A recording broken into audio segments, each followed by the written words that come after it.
So ayun guys, kumusta kayo lahat? Nandito po ako ngayon sa ginagawang coffee shop ng Natsu Cafe. Matatagpuan nga pala ito sa La Soledad Building sa may St. Matthew Subdivision, Barangay Banay-Banay, Lipa City. Kung mapapansin nyo po, mataas po yung area na ito dahil ito po ay rooftop ng La Soledad Building. So ayan, kaya maganda po ang view dito. Tanaw na tanaw din po dito ang Mount Makulot ng Cuenca, Batangas. So ayan, kitang-kita po yan dito. Bali, pagpasok nyo pa lang po ng subdivision ng St. Matthew, matatanaw nyo na po itong La Soledad Building. Ito nga po palang Natsu Cafe ay isang Japan-inspired coffee shop. Kaya kung gusto nyo pong matikman, malapit na po ang opening nito. Dito, hindi lang masarap na kape ang ihahain, kundi isang relaxing at cozy na lugar para sa inyong magbabarkada, pamilya, o kahit mag-isa ka lang, pwedeng-pwede dito. Kaya naman, konting hintay na lang po mga coffee lover dyan, malapit na po itong mabuksan. At ito nga po guys, medyo nadilim na.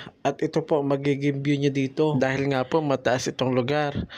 Napakaganda po na magiging view nyo dito. Sayang nga lang at hindi ko na i-video yung sunset. Pero kitang kita po dito kung paano lumubog ang araw sa kanluran. Kaya stay tuned lang tayo mga kanatsu at mag-a-announce po sa kanilang official Facebook page kung kailan pong opening at kung ano mga promo nila. Pakipollow na rin po na kanilang Facebook page para updated po tayo. Maraming salamat.